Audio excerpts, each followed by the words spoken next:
మృతదేహాలకు Modi, Amit Shah భయపడుతున్నారని supreme court సుమోటోగా స్వీకరించి ఘటన బాధ్యులపై case నమోదు చేయాలి అని వామపక్ష హక్కు సంఘాల నేతలు డిమాండ్ చేశారు.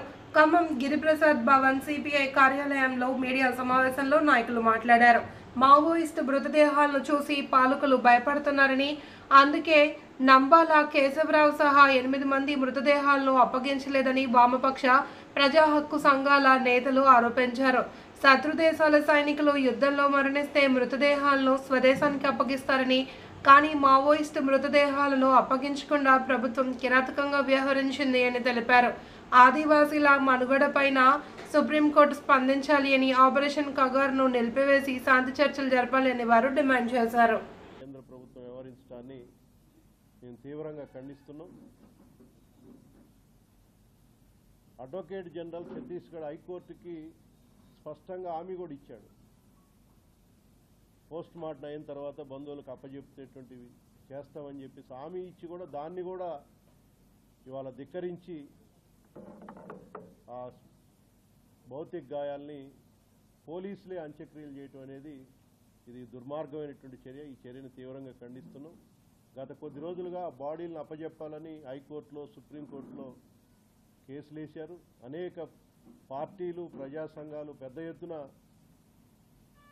బంధువులకు వాటిని అప్పజెప్పాలని కోరినప్పటికీ కూడా ఈ ప్రభుత్వం ఒక నిరంకుశమైనటువంటి పద్ధతిలో వ్యవహరించడం అనేది ఇది సమంజసం కాదు. దీన్ని తీవ్రంగా ఖండిస్తున్నాం. అదేవిధంగా ప్రభుత్వం కూడా ఇప్పటికైనా శాంతి చర్చలకి ముందుకు రావాలి. కేంద్ర ప్రభుత్వం తక్షణం కాల్పుల విరమణని ప్రకటించి మావోయిస్టులు కోరినటువంటి మీదట చర్చ.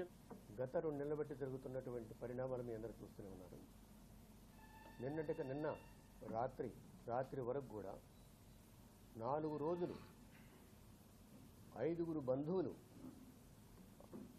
ఆంధ్రప్రదేశ్ నుంచి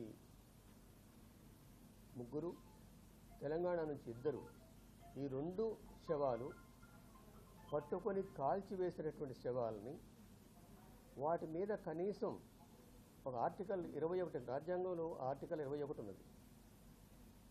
బ్రతికి ఉన్నా చనిపోయినా కూడా ఆ శవాలకు కూడా గౌరవంగా చూడాల్సినటువంటి బాధ్యత ప్రభుత్వాలకు ఉంది అని చెప్పేసి ఆర్టికల్ 21లో ఉన్నది. దీన్ని కూడా ఖాతరు చేయకుండా ఆ శవాలను కుళ్ళిపోయేటట్టు తయారు చేస్తూ శవాల ముందు తాగి డ్యాన్సులు వేసినటువంటి వీడియోలు మేము చూసాం. అంటే ఎవడైనా దారిలో కుక్క పిల్ల చనిపోయినా కూడా, లేకుంటే ఒక పిల్లి పిల్ల చనిపోయినా, లేకుంటే ఇంకేది చనిపోయినా కూడా అయ్యో పాపం అంటాం. ఎంత గూండాలైనా కూడా అయ్యో వాడు చనిపోయాడా అనేటువంటి మానవత్వం ప్రజల్లో ఉన్నది. కానీ ఈరోజు వాళ్ళు శవాల ముందు పెట్టుకొని డిఆర్జీ అనేటువంటి ఛత్తీస్గఢ్ డిస్ట్రిక్ట్ రిజర్వ్ గార్డ్స్ అనేటువంటి వాళ్ళు డ్యాన్స్లు వేసినటువంటి వీడియోస్ కూడా మనం చూసాం. ఈరోజు మేము కోఆర్డినేషన్ కమిటీ ఫర్ పీస్ అని దేశవ్యాప్తంగా ఉన్న మేధావులతోటి ఒక కమిటీ వేసి, ఆ కమిటీ తరపున కూడా ప్రెసిడెంట్ ముర్ము గారికి, ప్రైమ్ మినిస్టర్ గారికి, అదేవిధంగా హోమ్ మినిస్టర్ గారికి, ఛత్తీస్గఢ్ మినిస్టర్స్ ఇద్దరికి, సీఎంకి, డిప్యూటీ సీఎంకి మేము అప్పీల్ చేశాం ఆ బాడీస్ ఇవ్వండి అని. కానీ ఎవ్వరు కూడా ఖాతరు చేయలేదు.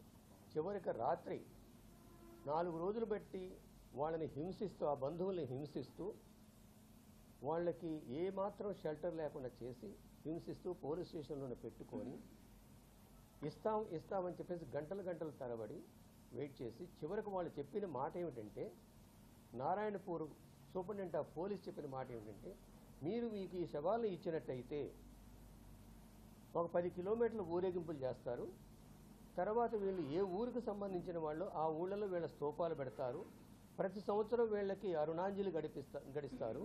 కాబట్టి మేము ఈ శవాలను ఇవ్వము, మేమే తగలబెడతాము. మీరు సంతకాలు పెడతారా మంచిది, మీరు కూడా శవాలు దహనం చేసే దగ్గర కుదురు. కానీ మీరు సంతకాలు పెట్టరా, మిమ్మల్ని కూడా అక్కడికి రానియ్యం అని చెప్పేసి నారాయణపూర్ అడవులలో వీళ్ళ బంధువులు నిరాకరించారు. మేము సంతకాలు పెట్టము, మా శవాలు మాకు ఇవ్వాలి, మా వాళ్ళ శవాలు మాకు ఇవ్వాల్సిందే. అయితే ఇక్కడ ఒక విషయం గుర్తుపెట్టుకోవాలి. ఆంధ్రప్రదేశ్ గవర్నమెంట్ కానీ హైకోర్టు ఇచ్చినటువంటి డైరెక్షన్ కానీ వీళ్ళు ఖాతరు చేయలేదు.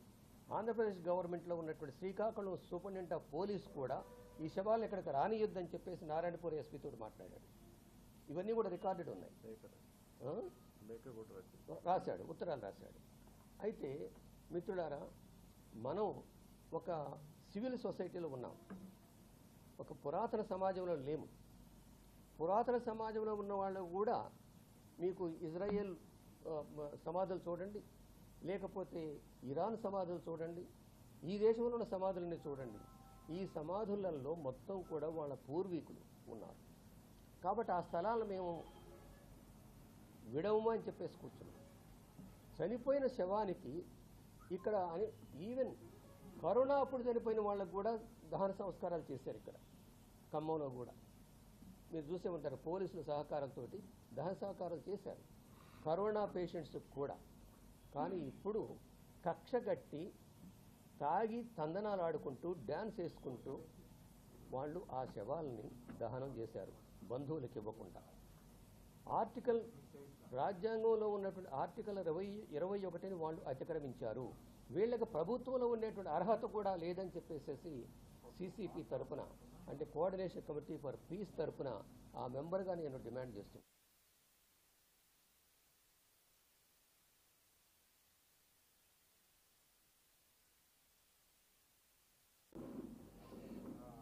మీలాంటి వాళ్ళు ఉండాలి అని చెప్పేసి.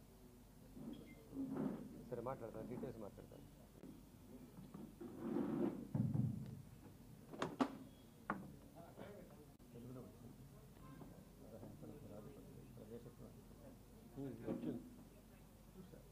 తెలుగు వర్షన్ వచ్చినట్టుంది.